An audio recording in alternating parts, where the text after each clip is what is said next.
Janis Joplin was very close-knit friends with Jimi Hendrix. She also knew that Jimi did not take his own life as far as choking on vomit after drinking. She knew that Jimi was alcohol poisoned by his former manager, who did not like Jimi because Jimi had a bad habit of signing with anyone with a recording label, and he did not accept the oath. Janis was talking about this among fellow musicians, whom she could not express enough to. Meanwhile, they would go behind her back and tell Jimi Hendrix's former manager what Janis was talking about.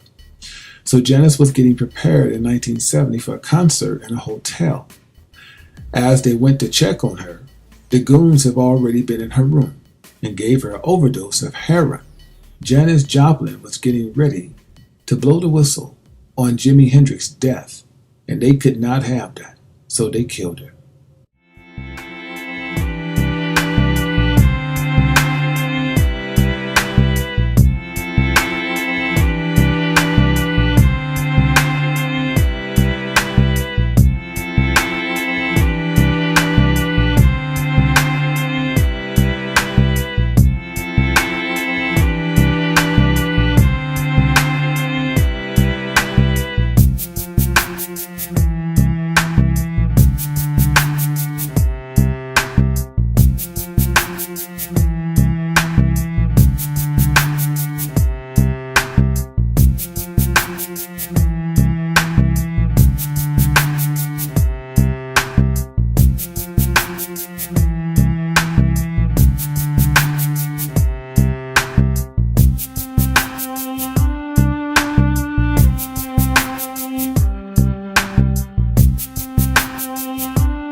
No one knew why someone wanted to kill Otis Redding.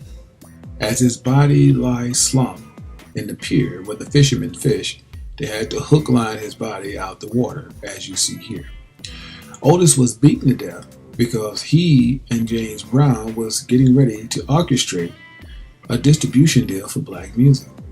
It's the same thing Damon Dash did with Suge Knight, and they took their riches.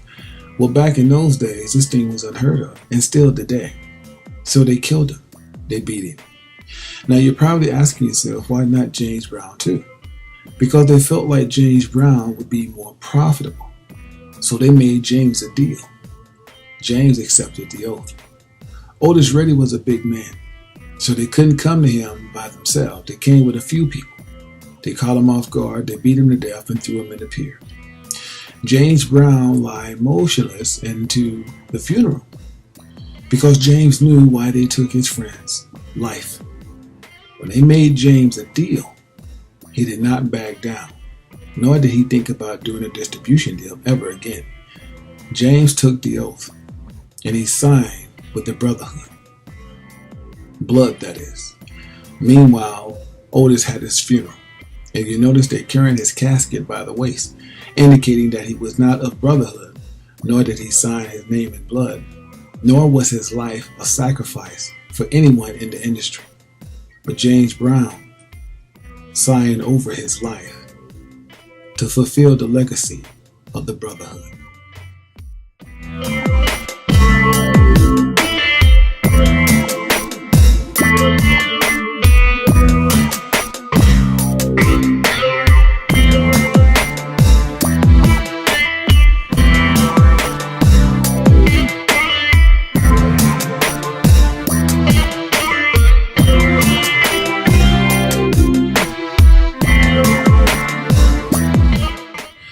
Now, after James accepted the oath and accepted the Brotherhood, they let him rub elbows with none other than Al Sharpton.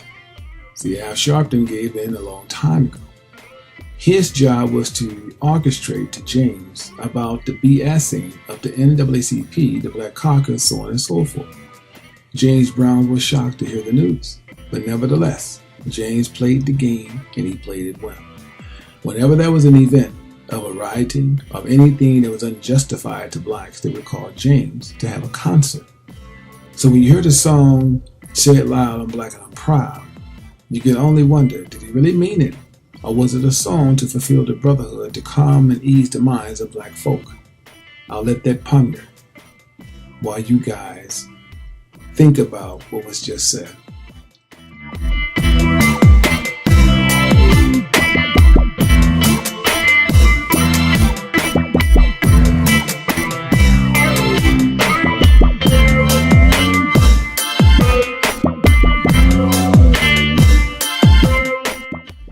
So when you hear the song, say it loud, I'm black and I'm proud.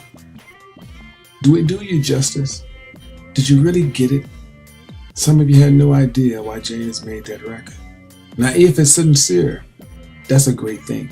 But the song was used to calm the black folks down. So was James, because he accepted the oath of the brotherhood. Whenever they have a situation that when black folks were being slaughtered in the streets, they called trumpet players, musicians, Harry Belafonte, Stevie Wonder, and they still do that today. That's why our people look for idolaters to solve our problems. These are just men in sheep clothing. James was a bad musician. He was a bad man when it came to music and dancing, but that's about all. We're not here to downplay it. We're only here to tell you the truth, that James was here to dumbfound you with his music. He never told you the truth. He was part of the brotherhood. After he saw his friend die brutally, James got with the program. And when he's had a change of heart, they started making mockery of him. They started saying he was drunk. They started saying he was on this, he was on that. And James and Michael both knew the truth, what they'd done. They talked about it quite often, getting out, but they knew they couldn't. You can only blood out once you accept the oath. But some type, some way, they believed they could tell the people what was going on. James was the first they took in out to make Michael get back into gear. But it didn't work. As James lay motionless, they called his friend, his mentor, who gave him the ropes to begin with, Al Sharpton. Why did they call Al Sharpton? Because they wanted Al Sharpton to fulfill the role of an usher who cares about a human life to black folk. But when Al Sharpton got the news why they wanted him really there, to show support for the brotherhood, Al Sharpton didn't hesitate. Al Sharpton knows this game and he knows it well. He played it better than any football player. He sits next to the coffin with his hands in a pyramid, letting his brotherhood know, I'm here with James, but I'm not about the black and proud. I'm only here to fulfill a legacy, to make our people feel comfortable. I totally understand my role. Isn't that something? A man that sits before you, who is your mentor, and actually is a devil in sheep clothing. This man meant James Brown no good from the moment he met him. He was just using James to prolong his own life. Godfather's soul, James Brown's son-in-law, Darren Chip Lamar, shot and killed. Why is that? You see, Darren knew the truth. He knew that his stepfather did not die of a cardiac arrest. James Brown was poisoned, and Darren was going to tell the truth. Investigators said that the shooter was waiting for Lamar, the neighborhood where Lamar lived in his gated community. When he drove up to park his car in the garage, he was confronted. An altercation of some sort took place. That's when the victim was shot multiple times, said police officer Eric Swartz. I think it was somebody that knew him, Swartz said.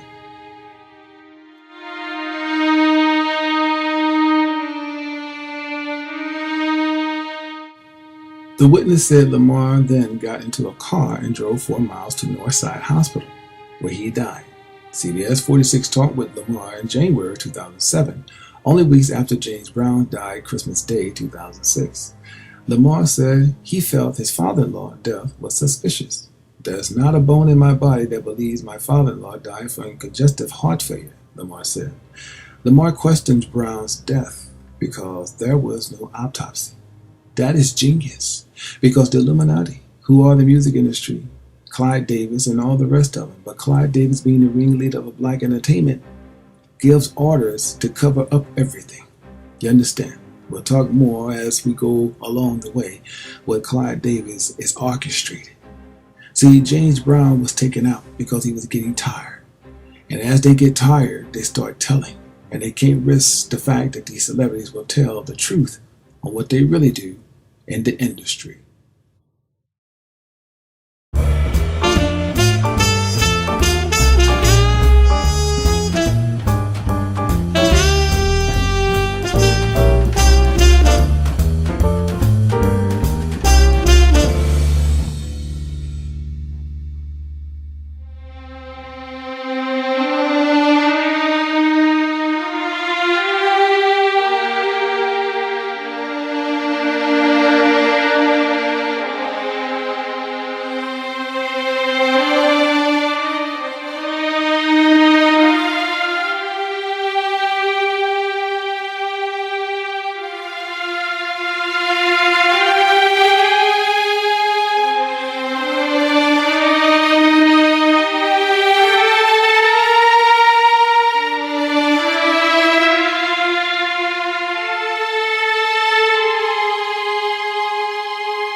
Sam Cooke lie motionless, slumped over, in a cheap motel room.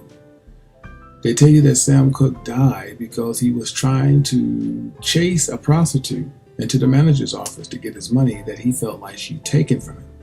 That is all hogwash. Sam Cooke was killed for his publishings. They came to Sam Cooke on several occasions to make a deal with him, to try to get him the reason to accept the brotherhood and come on in like everyone else. Sam said, no, I'm my own man. I own my own publishing. Sam Cooke was beaten to death. His blood, if you look to the left shoulder, is really trickling with blood from his head. They took an angle shot to make it look like he died from a gunshot wound. He died from trauma to the head. Sam Cooke's head was totally open. This also can be found in the book of Etta James. Beaten to death by gangsters, because he wouldn't comply, much like Jimi Hendrix. But instead of giving him a drug overdose, they beat him down. The blood was dripping so bad it dripped all down his knee. Sam Cooke didn't comply with the powers that be. It was unheard of for a man to own his own publishings and own his own masters. So for this, Sam Cooke paid with his life. The beautiful thing is Sam Cooke was very spiritual. So let's hope the Most High have his soul asleep until judgment, because he never took the oath and he never sold his soul, nor did he write his name in blood. Sam Cooke is lying in there motionless so the people can see him in a glass casket. Sam Cooke's life was taken as an example of what they tell you you cannot do. They want to totally control you. They want to do everything to you and not for you. This is a lesson to be learned about the so-called industry.